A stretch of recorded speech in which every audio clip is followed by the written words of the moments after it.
Welcome back, ladies and gentlemen, to another Galaxy of Heroes video. I'm your boy Scribble, and today we are talking about the latest information we have received regarding the Krayt Dragon Raid, the Endor Raid, and how much rewards we are going to lose.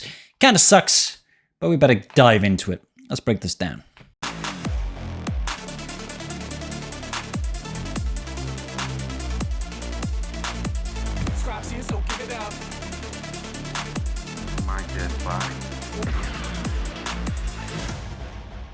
Alrighty, ladies and gentlemen, so on the weekend, the RSG Reality Skewed Gamers channel held a charity stream, a 24-hour stream, raising money for the American Cancer Society. There are links to that down below because it's a fantastic cause. The Tiltify page, which is raising money, is still going, and it would be amazing if anybody here watching this video could go there and donate whatever small amount of sum that they can for a good cause. Now, during that stream, which has unfortunately been removed from Twitch, so I can't actually show you anymore, but CG Crumb was actually on that stream speaking with Ranger, speaking with my good friend Karthric about changes that are coming to the game, namely around the new Endor Raid. Now, this particularly revolves around this question here, which is something that Karth and I had been discussing at length in the past on previous streams and such, in that originally when these raids were coming out, they stated that rewards also include a new raid currency that can be used to purchase items from shipments. This special raid currency can only be earned from the featured raid, which is the latest raid released. Now, currently, that is the Krayt Dragon Raid. Now, this particular raid currency, that we know to be Mark III now, isn't actually specified here, but this is because the reward structure for the raids hadn't actually been confirmed at the time of this post. This was the April road ahead or something like that? February road ahead? When was this? This was February 2023. So we didn't actually know what this raid's reward structure was like at this time, and I don't think CG even knew when they came out with the Mark 1, the Mark 2, and the Mark 3 raid currency, because otherwise they would, they would state what this new raid currency is, right? In particular for this post. So what this means is, and Crumb did confirm this, when the Endor raid drops, the brand new raid that we're getting for the Battle of Endor with the swoop bikes supposedly, Mark III currency is no longer going to be rewarded in the Krayt Dragon Raid. It's going to be completely removed. So the only thing that you're going to be getting, if we were to jump over here to the Krayt Dragon Raid, we check out the current scheme of rewards right now. My guild currently hits 130, just below the 265 box.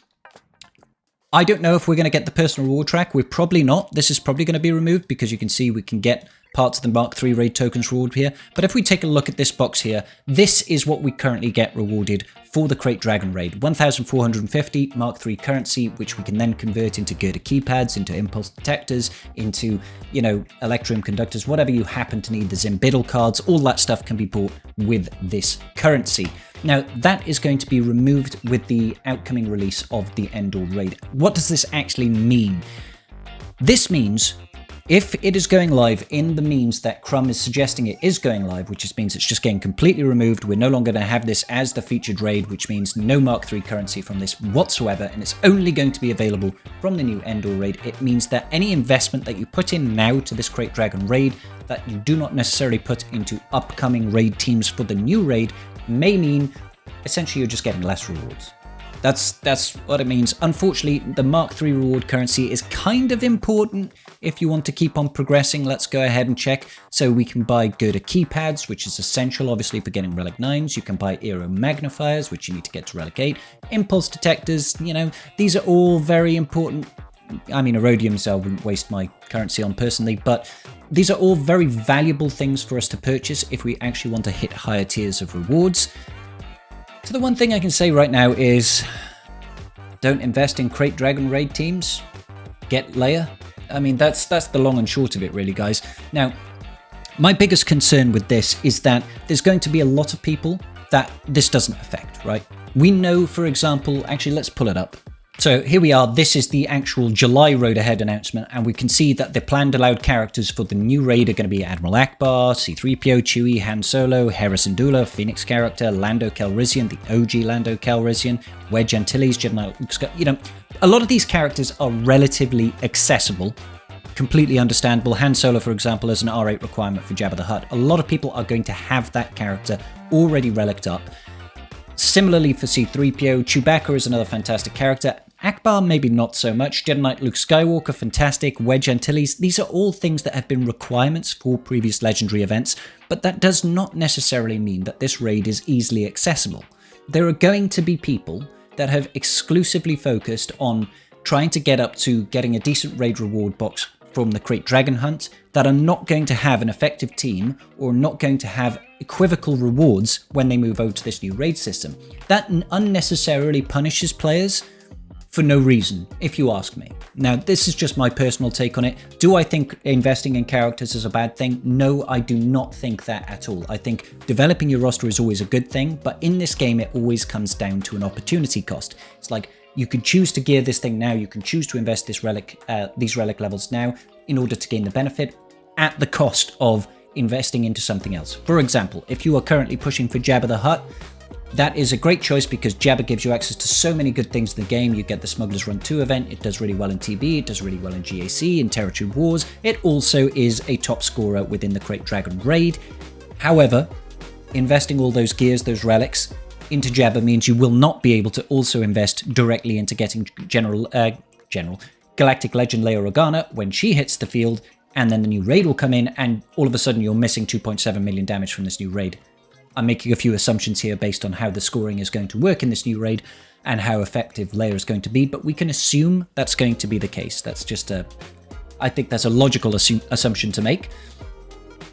Moreover, we've got things like, Imperial Troopers. A lot of people have got Imperial Troopers, but they're not going to have them at like Relic 7. And is it fair to the player base to say, hey guys, you're going to push for this new raid and then, half a year later, a brand new raid is going to come out and you're going to lose all the rewards that you're currently getting and you'll get maybe half of that rewards in this new raid.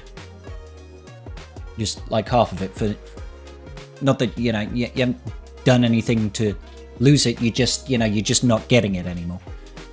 Now, I think the way that CG chooses to communicate this to the player base is going to be very important.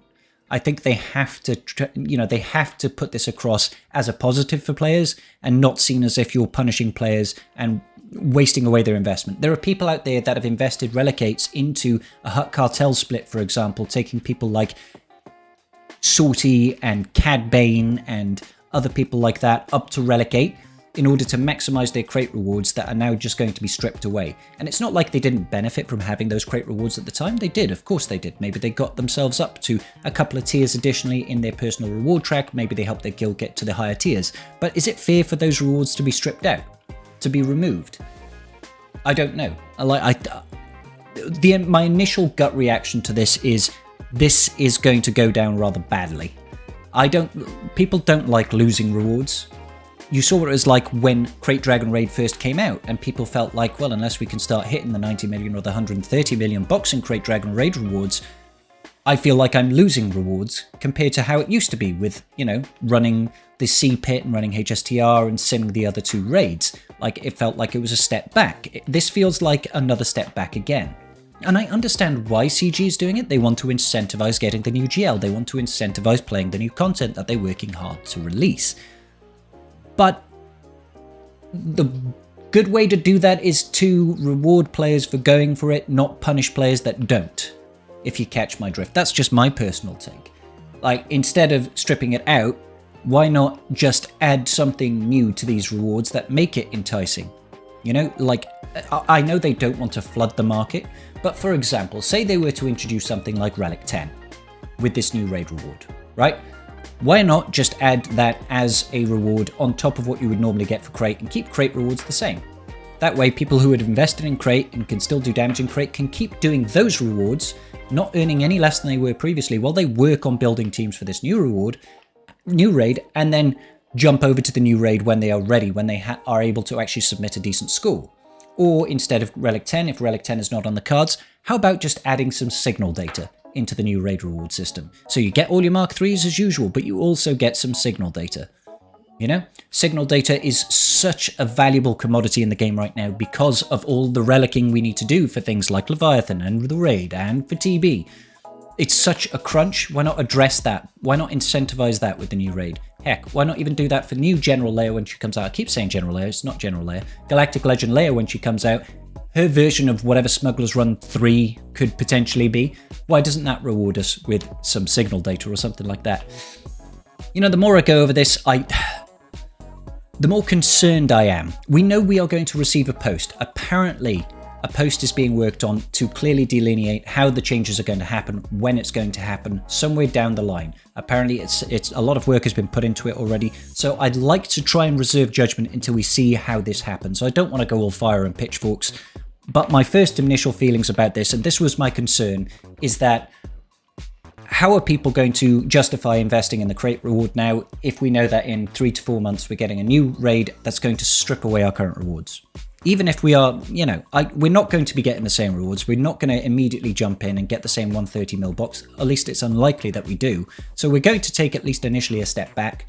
And what does that mean for the people that have invested heavily into this off characters and haven't recouped their rewards, as it were, from playing the raid? Perhaps some people, you know, they don't wail on the game, but as part of a guild push, they happen to take their Tuscans to Relic 8. Yes, Tuscans are a great team still, but they could have spent those resources elsewhere. They're now behind on getting rewards for the new raid. It's not particularly fair, I feel, but hey. Let me know your thoughts in the comment section down below, guys. I'm a little bit concerned about this, but I will reserve full judgment for when we see the post from CG, if and when that makes it to the forums. Like and subscribe so you don't miss a thing, guys. Peace out, and may the Force be with you.